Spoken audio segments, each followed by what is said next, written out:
నమస్కారం TNN news కి స్వాగతం నేను లక్ష్మి ముందుగా హెడ్లైన్స్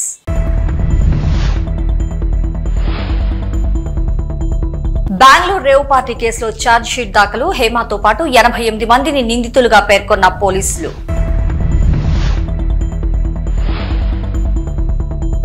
కేంద్ర మంత్రి రామ్మోహన్ నాయుడుకి కీలక పదవి Asia Pacific ministerial conference chairman గా కింజరపు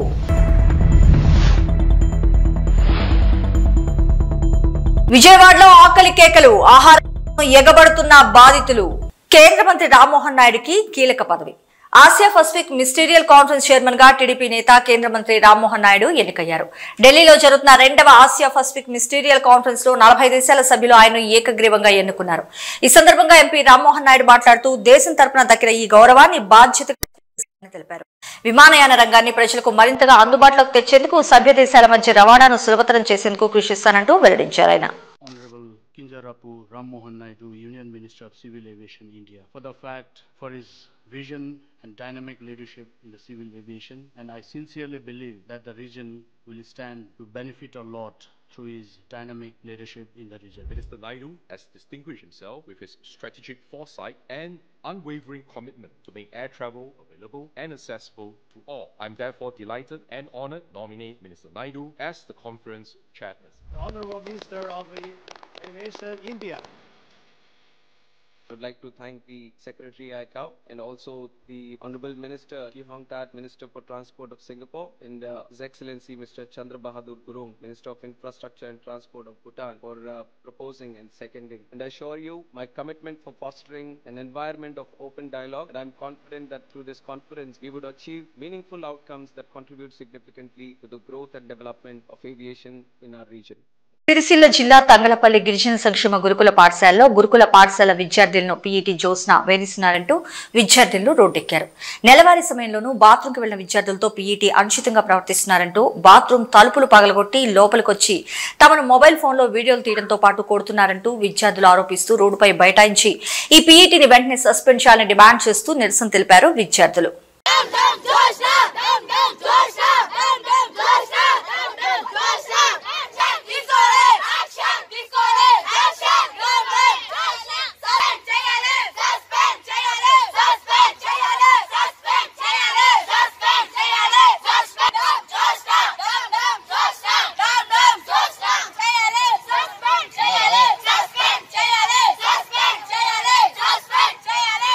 బెంగళూరు రేవ్ పార్టీ కేసులో ఛార్జ్ షీట్ దాఖలు చేశారు బెంగళూరు పోలీసులు.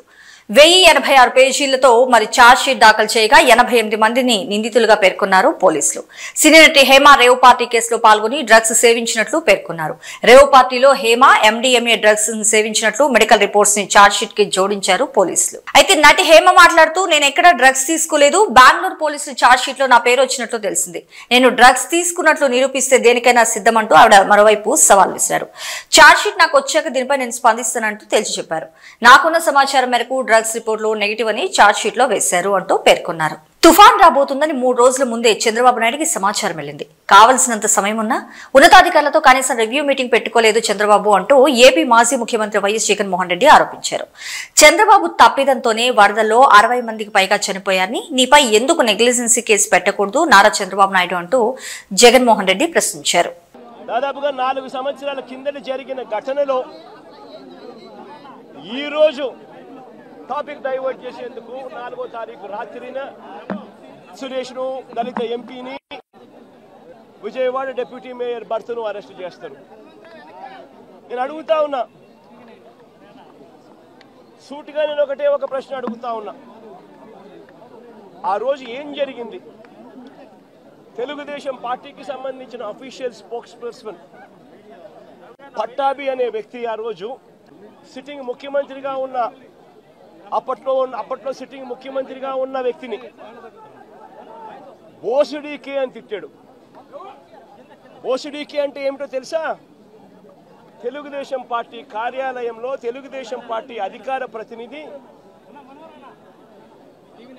ముఖ్యమంత్రిని ఆ రోజు అన్న మాట లంజా కొడక అని.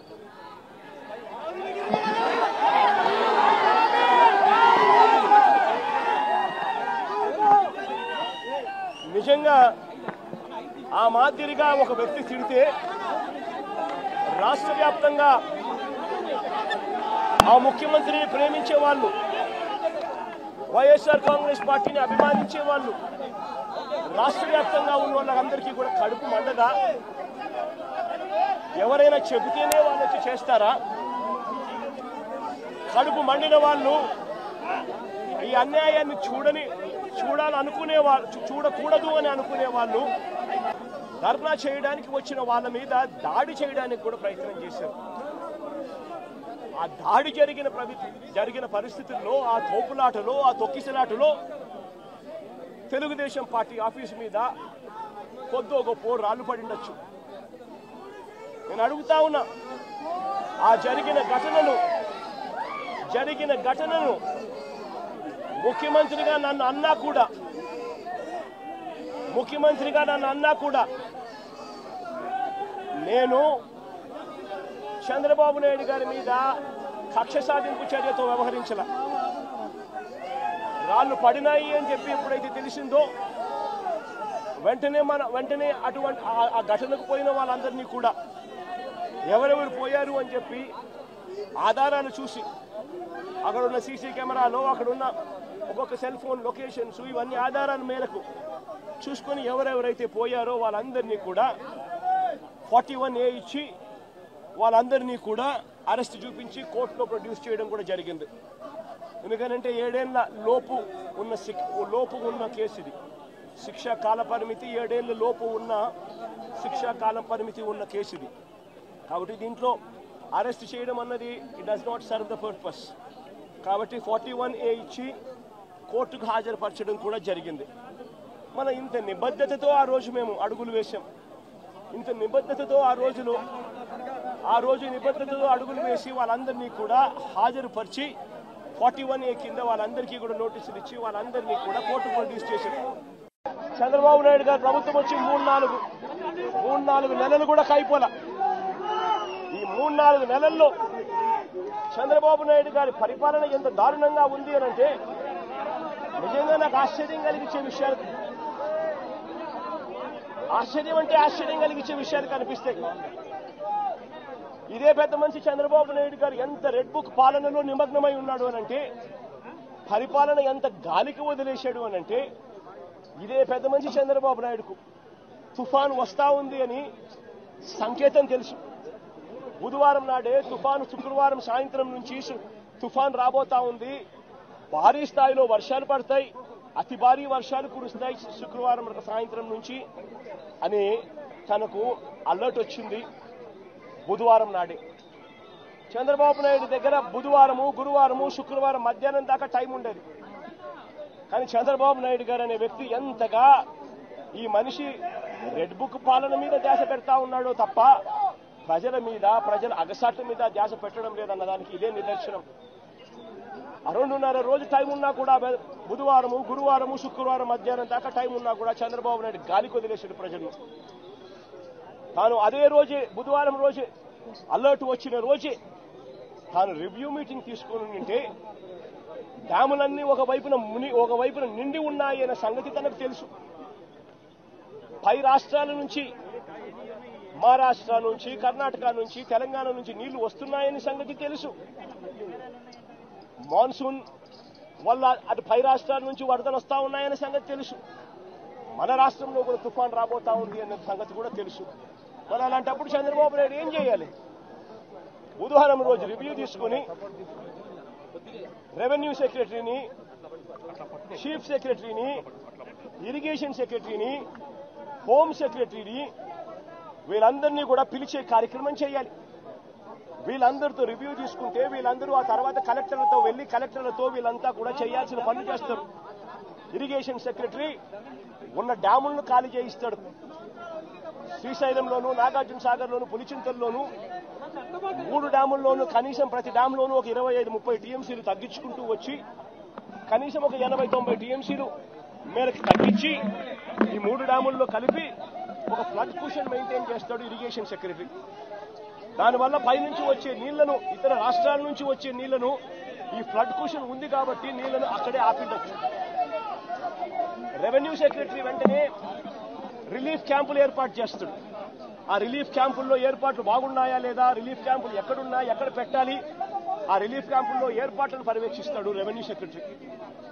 హోమ్ సెక్రటరీ లోతట్టు ప్రాంతంలో ఉన్న వాళ్ళందరికీ ఇన్ఫార్మ్ చేసి వాళ్ళందరినీ కూడా చెప్పి ఇలా తుఫాన్ రాబోతా ఉంది అని చెప్పి వాళ్ళందరినీ షిఫ్ట్ చేసే కార్యక్రమం హోమ్ సెక్రటరీ చేయిస్తాడు. మరి నేను అడుగుతా ఉన్నా, ఇదే పెద్ద మంచి చంద్రబాబు నాయుడు ఇవన్నీ చేశాడా అని అడుగుతా ఉన్నా. మరి ఇవన్నీ ఎందుకు చేయలేదు చంద్రబాబు అని అడుగుతా ఉన్నా. ఇవన్నీ చేయకపోవడం వల్ల, ఫ్లడ్ కుషన్ ఏర్పాటు చేయకపోవడం వల్ల ఆ నీళ్లు పై నుంచి వచ్చే నీళ్లు, కింద పులిచింతల కింద దిగువన వచ్చే నీళ్లు, ఈ రెండు నీళ్లు కలిసి ఒక ప్రళయంగా ఏర్పడి చివరికి బుడమేరును కూడా, కృష్ణానదికి పోవాల్సిన బుడమేరును కూడా తన ఇంటిని రక్షించుకునేందుకు బుడమేరులో కూడా అర్ధరాత్రి దాటిన తర్వాత ప్రజలకు నోటీసు ఇవ్వకుండా, ప్రజలకు సమాచారం ఇవ్వకుండా బుడమేరులో గేట్లను కూడా ఎత్తేసి విజయవాడలోకి నీళ్లు పూర్తిగా పంపించడం జరిగింది. నేను అడుగుతా ఉన్నా, చంద్రబాబు నాయుడు చేసిన ఈ దుశ్చర్యకు, చంద్రబాబు నాయుడు చేసిన ఈ తప్పుడు పనికి ఏకంగా 60 మంది పైచిలుకు చనిపోయినారు. ఇంకా ఎక్కువ మంది చనిపోయి ఉండొచ్చు. రిపోర్ట్లు వస్తా ఉన్నాయి. ఈ 60 మంది ఇంతకు ముందు ఎప్పుడైనా తుఫాను వచ్చినప్పుడు 60 మంది చనిపోయిన ఘటన ఎప్పుడన్నా మనం చూశామా? 60 మంది ఏకంగా పైన మనుషులు చనిపోతే చంద్రబాబు నాయుడు గారి మీద నెగ్లిజెన్స్ కేసు అనేది ఎందుకు నమోదు చేయకూడదు అని అడుగుతా ఉన్నా. చంద్రబాబు నాయుడు గారు అనే వ్యక్తి వల్ల 60 మంది చనిపోయిన తర్వాత ఆ వ్యక్తి రివ్యూ తీసుకోకపోవడం వల్ల, ఆ వ్యక్తి చెప్పాల్సిన ఆదేశాలు చెప్పకపోవడం వల్ల, ప్రజలకు ఇవ్వాల్సిన ఇన్ఫర్మేషన్ ఇవ్వకపోవడం వల్ల, ప్రజలను అలర్ట్ చేయాల్సిన కార్యక్రమం చేయకపోవడం వల్ల, పైన ఫ్లడ్ కుషన్ పెట్టకపోవడం వల్ల, రిలీఫ్ క్యాంపులు ఏర్పాటు చేయకపోవడం వల్ల ఏకంగా 60 మంది పైచిలుకు చనిపోయారు. కొన్ని లక్షల మంది ఈ రోజు అగసాట్లు పడతా ఉన్నారు. ఇంతకన్నా దారుణమైన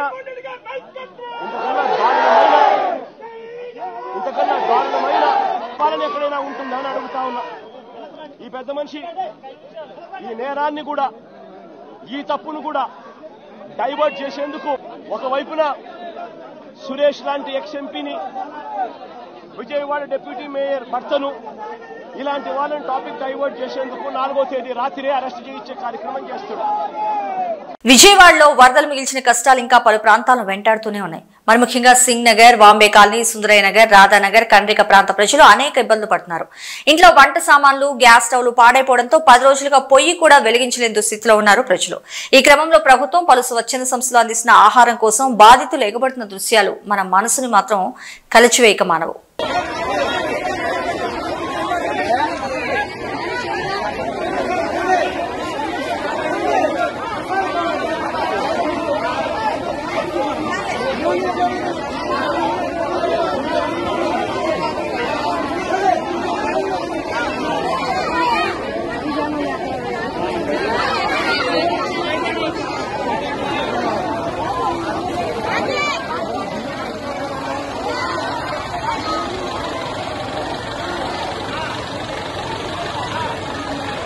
మనం ఏ శుభకార్యం చేసినా ముందుగా వినాయకునికి పూజ చేసిన తర్వాతే శుభకార్యాన్ని మొదలు పెడతామని మాజీ మంత్రి ఎమ్మెల్యే హరీష్ రావు అన్నారు.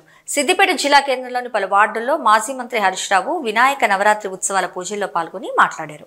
అత్యంత భక్తి శ్రద్ధలతో 9 రోజుల పాటు వినాయక నవరాత్రి ఉత్సవాలను ఘనంగా జరుపుకుంటున్నామని, ఆ విఘ్నేశ్వరుడు ప్రజల కష్టాలను తొలగించి అందరికీ సుఖ సంతోషాలను కలిగించాలని ప్రార్థించినట్లు వేడుకున్నారు.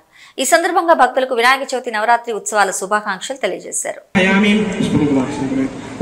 ధారయామి ఓం ఏకదంతం చతుర్హస్తం వాసుపంకుశధారిణం రథం చ వ్రతం స్థేర్విభ్రాళం మూష్కధ్వజం పూరు పురుషాత్పరం ఏవం ధ్యాయేతి యో నిత్యం సయోగి శివసిద్ధి వినాయక స్వామినే నమః శుభకాయ నమః ఏకదంతాయ నమః కమలాయ నమః గజకర్ణికాయ నమః లంబోదరాయ నమః నమస్తే అస్తు లంబోదరాయ ఏకదంతాయ విఘ్న వినాశనే వసుదాయ శ్రీవరద ఇట్సైడ్ కొంచెం ఇట్సైడ్ एकदां ब्रह्मणमुपहरति एकदैव इदमानायुष्येतो दधाति अघोरेभ्यो रघोरेभ्यो रघोरेभ्यः सर्वेभ्यः सर्वेभ्यो नमस्ते अस्तु स्वरूपेभ्यः विघ्नेश्वर भगवान की जय। प्राप्ताया सुश्रीः रूपस्पति प्रसूदास्तानो मुञ्चन् మా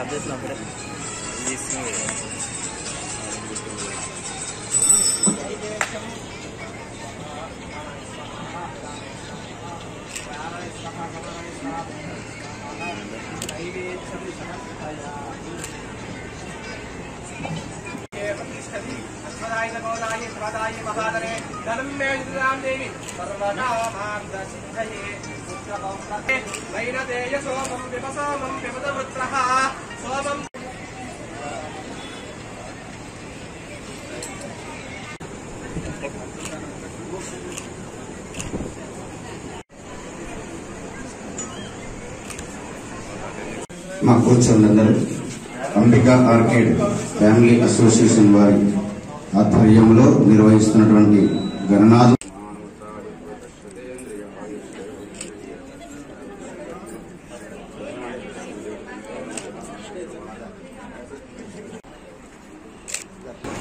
ఓం శ్రీ గణపతే నమః. పార్వతీ మాత యూత్ అసోసియేషన్ ఆధ్వర్యాన 10వ వార్షికోత్సవ సందర్భంగా మా అక్కా చెల్లెలకు, అన్నదమ్ములకు, యువతకు అందరికీ శుభాకాంక్షలు. ఈరోజు చాలా మంచి రోజు ఉన్నట్టుంది. 56 రకాల స్వీట్లు పెట్టినట్టున్నారు. సో ఈరోజు మీరందరూ కూడా ఎంతో భక్తి శ్రద్ధలతో ఆ వినాయకుడిని మరి పూజిస్తున్న ఈ శుభ సందర్భంలో మీ అందరితో పాటు విఘ్నేశ్వరుడిని పూజించుకొని విఘ్నేశ్వరుడిని కొలిచేటువంటి అవకాశం నాకు దొరకడం చాలా సంతోషంగా ఉంది. తమ్ముడు నాగరాజు మన ఫోన్ చేసి ఈసారి చాలా ప్రత్యేకంగా బాగా ఏర్పాటు చేస్తున్నాం, నువ్వు తప్పకుండా రావాలి అంటే నేను వికారాబాద్ నుంచి ఈరోజు సిద్దిపేటకు వచ్చాను. అంటే ఎప్పుడు కూడా ప్రతి సంవత్సరం కూడా మన సిద్దిపేటలో మన వినాయకుడికి ఒక ప్రత్యేకత ఉంటుంది. ఇక్కడ పెట్టేటువంటి వినాయకుడు కొన్ని ప్రత్యేకతలతో కూడుకొని ఎంతో భక్తి శ్రద్ధలతో ఇక్కడ పూజా కార్యక్రమాలు జరుగుతూ ఉంటాయి. మరి ఏ పూజ చేసుకున్నా ముందు మనం పూజించేది విఘ్నేశ్వరుడిని. సకల విఘ్నాలు తొలగాలంటే ఆ విఘ్నేశ్వరుడి యొక్క పార్వతీదేవి కుమారుడైనటువంటి విఘ్నేశ్వరుడి యొక్క ఆశీస్సులు మనకు ఉండాలి. సో ఆ విఘ్నేశ్వరుడు కృపతో ఆయన ఆశీస్సులతో మన సిద్దిపేటకు ఇంకా మంచి జరగాలి. మా సిద్దిపేట ప్రజలందరూ కూడా ఆయుర ఆరోగ్యాలతో సుఖంగా సంతోషంగా పిల్లలతో కుటుంబ సభ్యులతో ఆనందమయమైన జీవితం గడపాలని ఆ విఘ్నేశ్వరుని మనసారా ప్రార్థిస్తూ మీ అందరికీ శుభాకాంక్షలు. భీమవరం పశ్చిమ గోదావరి జిల్లా బుధవారం స్థానిక కలెక్టరేట్ వశిష్ఠ సమావేశ మందిరం నందు బీబీ రాజు విష్ణు కాలేజ్ విద్యాసంస్థ చైర్మన్ కేవి విష్ణురాజు విజయవాడ వరద బాధితుల సహాయార్థం ముఖ్యమంత్రి సహాయ నిధికి ఏకంగా 25 లక్షల రూపాయల చెక్కును జిల్లా కలెక్టర్ చంద్రవాడ నాగరాణి కలిసి అందించారు. ఈ సందర్భంగా జిల్లా కలెక్టర్ నాగరాణి మాట్లాడుతూ బీబీ రాజు కళాశాల యాజమాన్యం పెద్ద మొత్తంలో సహాయం చేయడానికి ముందుకు రావడం అభినందనీయమన్నారు. సంపాదించడం ఒక్కటే ముఖ్యం కాదని దాతృత్వం కలిగి ఉండటం కూడా ఎంతో గొప్ప విషయం అంటూ పేర్కొన్నారు. ఈ విషయంలో బీబీ రాజు విద్యాసంస్థలు ముందు వరుసలో నిలుస్తాయని ఈ సందర్భంగా గుర్తు చేశారు. బీవీ రాజు విద్యాసంస్థలో లక్షలాది మంది విద్యను అభ్యసించి ప్రయోజకులు కావడానికి ఆనాడు బీవీ రాజు ముందు చూపుతో గొప్ప దాతృత్వం కలిగి ఉండటమే కారణమని దీని గురించి ఎంత చెప్పినా తక్కువే అన్నారు. నూతన జిల్లాగా ఏర్పడి సరైన మౌలిక వసతులు లేక ఇబ్బంది పడుతున్న సమయంలోనూ బీవీ రాజు విద్యాసంస్థలు వసతి గృహాలు సమావేశ మందిరాలను వినియోగించుకోవడానికి జిల్లా యంత్రాంగానికి నిరంతరం సహాయ సహకారాలు అందించడం ఎంతో ముదావహం అంటూ కొనియాడారు. పశ్చిమ గోదావరి జిల్లా నుంచి నేటి వరకు 13 మంది దాతలు 47,88,500 రూపాయల వరద బాధితులకు ఆర్థిక సహాయం అందించడం ఎంతో అభినందనీయమని అన్నారు. అలాగే దాతలు పెద్ద ఎత్తున వరద బాధితులకు వివిధ ఆహార పదార్థాలను అందజేసి పశ్చిమ గోదావరి జిల్లాలో దాతృత్వంలోనే జిల్లా మొదటి స్థానంలో నిలిచిందంటూ పేర్కొన్నారు. 4,09,000 ఆహార పొట్లాలు, అలాగే 1,10,000 వాటర్ ప్యాకెట్స్, 9,500 బండ్లు, 21,400 రస్కులు, 1.62 బిస్కెట్ ప్యాకెట్లు, 25 కేజీల రైస్ బ్యాగ్స్ 700 అందజేయడం జరిగింది. అలాగే కొవ్వొత్తులు, అగ్గిపెట్టెలు, స్నాక్స్, అరటిపళ్ళు, జామకాయలు, పాలు, రొట్టెలు, కూరగాయలు, నిత్యావసర వస్తువులు, దుప్పట్లు, మందుల కిట్లు పెద్ద ఎత్తున ప్రత్యేక వాహనాల ద్వారా విజయవాడకు పంపడం జరిగిందన్నారు. భవిష్యత్తులో ఎటువంటి ఇబ్బంది కలిగినా జిల్లా ప్రజలు తమ దాతృత్వాన్ని చాటుకోవాలని ఈ సందర్భంగా జిల్లా కలెక్టర్ కోరారు.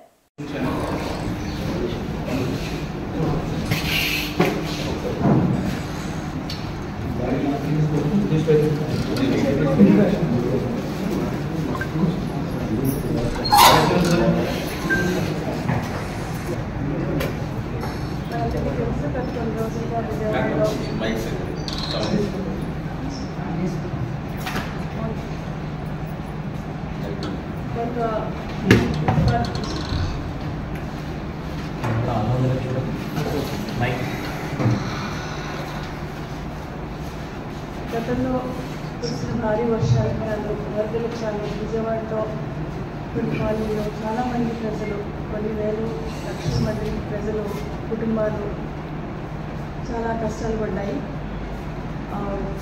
వారి ఆస్తులు కోల్పోయి జీవనోపాధి కోల్పోయి ఆహారం కూడా దొరకని ఇబ్బందుల్లో ఉన్నప్పుడు మన జిల్లా నుంచి ముఖ్యంగా DV Raju foundation, Vishnu group of education institutions అధినేత, రాసి గ్రూప్ ఆఫ్ కంపెనీస్ అధినేత అయిన బి విష్ణురాజు గారు ఆధ్వర్యంలో మన జిల్లా నుంచి విజయవాడలో ఫ్లడ్ ఎఫెక్ట్ అయిన బాధితులకు ఆహారం పంపించడం జరిగింది. అక్కడ మన విష్ణు కాలేజెస్ నుంచి పంపించాం. తర్వాత వారికి హైటెక్ ప్లేస్ విజయవాడలో ఉన్న ఈ 2 ప్రదేశాల నుంచి కూడా ఆహారాన్ని పంపించడం జరిగింది. ఆహారంతో పాటు వారికి అవసరమైన డ్రింకింగ్ వాటర్, బ్రెడ్ అండ్ రస్క్స్ ఇవన్నీ కూడా పంపించడం జరిగింది. దాంతో కాకుండా ఇంకా ముందుకు వచ్చి అక్కడ బాధితుల రిలీఫ్ కోసమే సీఎం రిలీఫ్ ఫండ్ కోసం 25 lakhs డొనేట్ చేయడానికి ముందుకు వచ్చారు. అంటే చాలా మంచి హృదయంతో పక్క వారి కష్టాన్ని అర్థం చేసుకుని వారి కష్టాల్లోకి చేతనైనంత సాయం చేయాలని చెప్పేసి ముందుకి రావడం చాలా గొప్ప విషయంగా నేను భావిస్తున్నాను. ఈ సందర్భంగా నేను విష్ణు గారిని మాట్లాడాల్సుకుంటాను.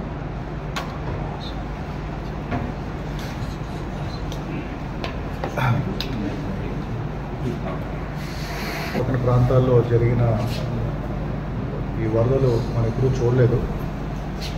చాలా భారీగా నష్టం జరిగింది. ముఖ్యంగా ఏంటంటే అక్కడ ఉన్న విజయవాడ చుట్టుపక్కల ఉన్న ప్రాంతాల వాళ్ళు ఫుడ్ లేక, వాటర్ లేక, అఫ్కోర్స్ ప్రాపర్టీ నష్టం కూడా చాలా జరిగింది. సో ఒకరోజు కలెక్టర్ గారు ఫోన్ చేశారు. నేను హైదరాబాద్లో ఉన్నాను. అండ్ నిజంగా చెప్పాలంటే ఆవిడ ఇనిషియేటివ్తోనే వెంటనే ఇక్కడి నుంచి వెంటనే వాళ్ళకి కావాల్సిన మెయిన్ ఏంటంటే ఆహారం. సో మన క్యాంటీన్ నుంచి దాదాపు 2 రోజులు 3 రోజుల పాటు 10-15,000 పొట్లాలు మీల్స్ పంపించాము. అదేవిధంగా విజయవాడలో ఉన్న యూనిట్ నుంచి కూడా పంపించాము. అండ్ అదే సమయంలో అంటే మేము హైదరాబాద్లో ఉన్నాం కాబట్టి అంత తీవ్రత మాకు అర్థం కాలేదు ఆవిడ చెప్పేదాకా. అండ్ అక్కడున్న ప్రింటింగ్ కంపెనీ నుంచి కూడా ఒక 10 lakhs సీఎం రిలీఫ్ ఫండ్కి డొనేట్ చేయడం జరిగింది ఒక 5-6 రోజుల క్రితం.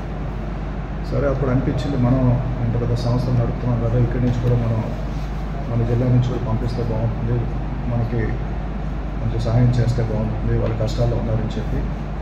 సో ఈరోజు సొసైటీ మేనేజ్మెంటు, ముఖ్యంగా మా ఎంప్లాయీస్ తరఫు నుంచి కూడా అందరూ కలిపి ఒక 25 lakhs చెక్ ఇవాళ అందజేస్తున్నాం.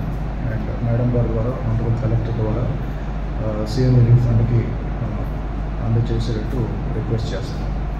So once again thank you madam. ఎందుకంటే I think you have taken lot of interest and ఒక విధంగా చెప్పాలంటే మీరే ఇనిషియేట్ చేశారు. So thank you.